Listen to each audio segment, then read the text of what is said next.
পদ্মা নদীর মাঝখানে হঠাৎ করেই থেমে গেল যাত্রী বোঝাই একটি লঞ্চ। চারিদিকে শুধু অন্ধকার আর নদীর স্রোত। এতে আতঙ্ক ছড়িয়ে পড়ে ৮৫ জন যাত্রীর মধ্যে। ২৭ জুন শনিবার রাত 11:30টায় রাজবাড়ীর গোয়ালন্দ উপজেলার দৌলতদিয়া পাটুরিয়া নৌপথে ঘটে এই ঘটনা। আটকে পড়া যাত্রীদের নিরাপদে উদ্ধার করেছে নৌপুলিশ। RICL TMX, যুগের পর যুগ স্থাপনা থাকে মজবুত।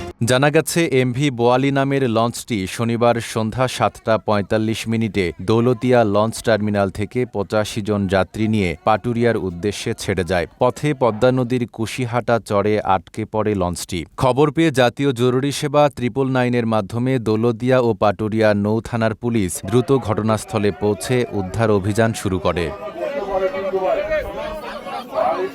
ট্রলার ও নৌ পুলিশের দুটি স্পিডবোটের সহায়তায় যাত্রীদের নিরাপদে উদ্ধার করে এমভি চিস্তিয়া নামের অন্য একটি লঞ্চে স্থানান্তর করা হয়। পরে সব যাত্রীকে নিরাপদে পাটুরিয়া লঞ্চ টার্মিনালে পৌঁছে দেওয়া হয়। এ ঘটনায় কোনো যাত্রী আহত হননি। Desk report, Dhaka post.